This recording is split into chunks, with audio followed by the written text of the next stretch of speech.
Assalamualaikum warahmatullahi wabarakatuh. Saya Ovinita Pratiwi dengan NIM 2430103050. Di sini saya akan menjelaskan tentang konsep manajemen perkantoran. Yang pertama yaitu etika dan akhlak dalam manajemen perkantoran. Etika dan akhlak dalam manajemen perkantoran adalah seperangkat aturan atau norma yang mengatur antar hubungan karyawan dengan atasan. Etika yang harus dimiliki yaitu yang pertama persamaan, yang kedua keadilan, yang ketiga tanggung jawab, dan yang keempat kesetaraan. Nilai-nilai religius dalam pengelolaan dokumen yang pertama yaitu amanah, yang kedua kejujuran, yang ketiga ketelitian, dan yang keempat keteraturan. Selanjutnya yaitu kedisiplinan pengelolaan arsip. Yang pertama klasifikasi dan pelabelan, yang kedua penyimpanan dan penataan, yang ketiga pembaruan dan pemeliharaan, yang keempat pemusnahan arsip, dan yang kelima sistem temu. Jadi yang kedua yaitu konsep dan ruang lingkup manajemen perkantoran. Manajemen perkantoran adalah proses perencanaan, pengorganisasian, dan pengendalian pekerjaan kantor agar kegiatan administrasi dan operasional berjalan efektif. Mencakup fungsi perencanaan yaitu menentukan serangkaian tindakan untuk mencapai tujuan. Yang kedua pengorganisasian yaitu menentukan orang-orang yang dibutuhkan untuk melaksanakan tugas yang sudah dibagi. Yang ketiga pengarahan, fungsi yang berhubungan dengan usaha memberikan bimbingan, saran, perintah kepada bawahan dan dalam melaksanakan tugas. Yang keempat pengawasan, menjaga agar seluruh kegiatan dan efektivitas pendayagunaan sumber-sumber daya yang tidak menyimpang dari rencana.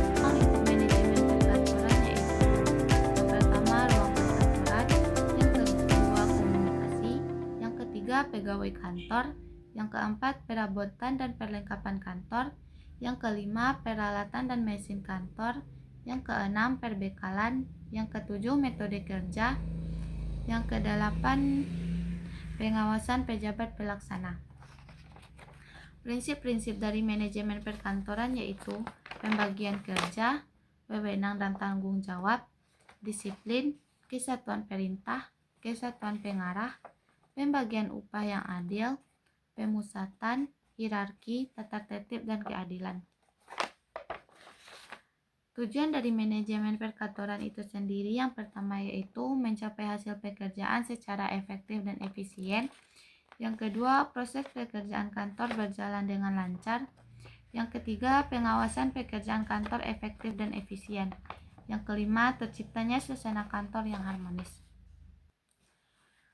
Materi yang ketiga yaitu fungsi-fungsi manajemen dalam konteks perkantoran. Fungsi-fungsi manajemen adalah serangkaian proses perencanaan, pengorganisasian, pelaksanaan, dan pengawasan yang diterapkan untuk mengelola aktivitas dan sumber daya kantor agar tujuan organisasi tercapai secara efektif dan efisien. Mencakup fungsi yang pertama yaitu perencanaan, yang kedua pengorganisasian, yang ketiga penggerakan, yang keempat pengawasan.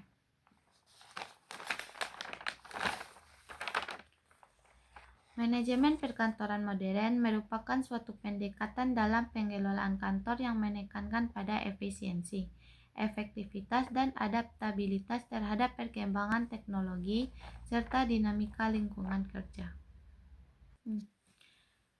Materi yang keempat yaitu perangkat lunak pengolah dokumen dan data. Macam-macam perangkat lunak yaitu pertama perangkat lunak konsisten, yang kedua perangkat lunak perkantoran, yang ketiga web browser, yang keempat perangkat lunak pengolah gambar.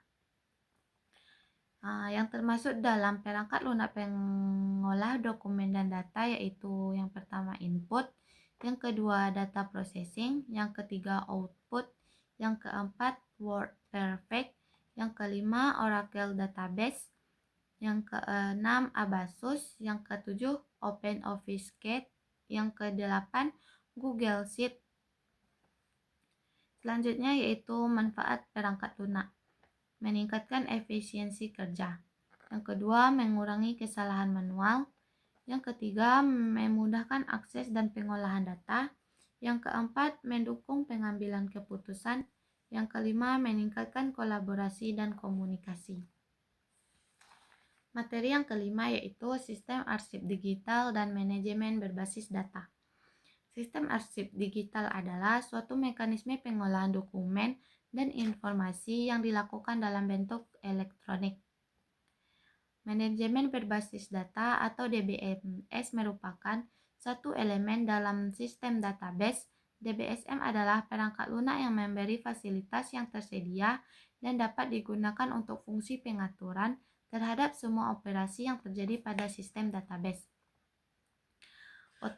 Otomatisasi dalam administrasi perkantoran berperan sebagai sarana untuk menyederhanakan proses kerja sekaligus meningkatkan efektivitas organisasi. Materi yang keenam yaitu identifikasi masalah administrasi dan teknik analisis akar masalah. Mengidentifikasi masalah administrasi adalah kegiatan sistematis untuk menemukan, mendeskripsikan, dan memetakan hambatan yang mengganggu kelancaran fungsi administrasi suatu organisasi. Selanjutnya, penerapan teknik root cause analysis. RCA adalah suatu metode atau pendekatan sistematis yang digunakan untuk menemukan penyebab utama dari suatu masalah, bukan hanya melihat gejala atau akibat yang tampak di permukaan. Selanjutnya yaitu menyusun rekomendasi solusi administratif.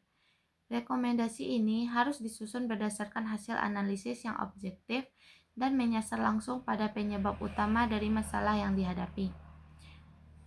Dalam konteks administrasi, solusi yang diberikan harus mempertimbangkan berbagai aspek, seperti prosedur kerja, kebijakan internal, SDM, serta kelengkapan sarana dan prasarana. Materi yang ketujuh, teknik supervisi staf administrasi dan penyusunan instrumen evaluasi kinerja. Secara etimologi, supervisi berasal dari bahasa Inggris supervision. Super berarti di atas, sedangkan vision melihat atau penglihatan. Supervisi administrasi menggunakan dua teknik utama. Yang pertama itu supervisi individual, yang kedua supervisi kelompok. Analisis hasil evaluasi adalah proses mengolah dan menafsirkan data hasil belajar siswa menjadi informasi kualitatif maupun kuantitatif. Penyusunan instrumen evaluasi kinerja, yaitu pengembangan instrumen evaluasi kinerja dapat dilakukan dengan tahapan. Yang pertama, menentukan isi instrumen. Yang kedua, skala penilaian. Yang ketiga, deskriptor level kinerja. Yang keempat, pengembangan butir instrumen. Dan yang kelima, uji coba instrumen. Materi yang ke-8, komunikasi efektif dalam konteks perkantoran. Komunikasi adalah proses pengiriman atau penyampaian pesan berupa berita atau informasi dari satu pihak kepada pihak lain. Prinsip-prinsip komunikasi yang pertama menghargai, yang kedua empati, yang ketiga memahami, yang keempat jelas, dan yang kelima rendah hati. Komponen komunikasi perkantoran yaitu sumber, pesan, media, penerima, efek, tanggapan balik, dan lingkungan. Etika komunikasi perkantoran adalah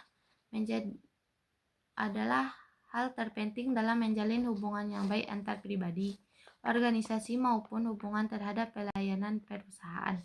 Hubungan baik akan tercipta dengan sendirinya apabila ada etika dalam berkomunikasi. Materi yang ke-9, korespondensi resmi dan etika berkomunikasi. Korespon resmi adalah bentuk komunikasi yang tertulis yang dilakukan oleh suatu instansi dalam konteks formal yang tujuannya mulai dari pemberitahuan, permohonan sehingga penegasan keputusan. Etika berkomunikasi dalam perkantoran adalah seperangkat aturan atau norma yang mengatur bagaimana para karyawan dan manajer berinteraksi secara profesional dan efektif untuk menciptakan lingkungan kerja yang harmonis. Membangun jaringan kerja melalui media digital berarti menggunakan platform online seperti media sosial profesional, forum dan acara virtual untuk terhubung dengan profesional lain, membangun hubungan dan berbagi pengetahuan tanpa dibatasi oleh jarak geografis. Materi yang ke-10, perencanaan SDM dan sarana prasarana. Perencanaan realistis dan terukur. Perencanaan SDM merupakan langkah strategis yang dilakukan organisasi atau instansi dalam menentukan jumlah, kualitas, serta distribusi tenaga kerja yang diperlukan untuk mendukung kelancaran operasional perkantoran. Perencanaan kebutuhan sarana merupakan suatu proses untuk menentukan, mengorganisasikan, serta mengalokasikan fasilitas yang diperlukan agar kegiatan administrasi berjalan lancar. Selanjutnya yaitu penyusunan proposal perencanaan sumber daya. Merupakan proses sistematis yang bertujuan untuk menggambarkan secara rinci rencana kegiatan yang akan dilaksanakan beserta kebutuhan sumber daya yang diperlukan. Analisis anggaran dan alokasi resource. Analisis anggaran merupakan proses sistematis untuk meninjau, mengevaluasi dan membandingkan rencana keuangan dengan hasil aktual. Sedangkan alokasi resource adalah praktik pendistribusian aset terbatas organisasi seperti modal keuangan, SDM, teknologi, waktu dan peralatan untuk mencapai tujuan. Materi yang ke-11 yaitu penganggaran dan alokasi sumber daya kantor. Penganggaran adalah proses rencana keuangan yang dilakukan dengan membuat anggaran dana untuk kebutuhan kantor. Sedangkan alokasi sumber daya kantor adalah proses strategi pendistribusian sumber daya yang tersedia termasuk tenaga kerja, dana, peralatan, dan teknologi ke bagian kegiatan di dalam kantor agar tujuan organisasi dapat tercapai secara efektif dan efisien.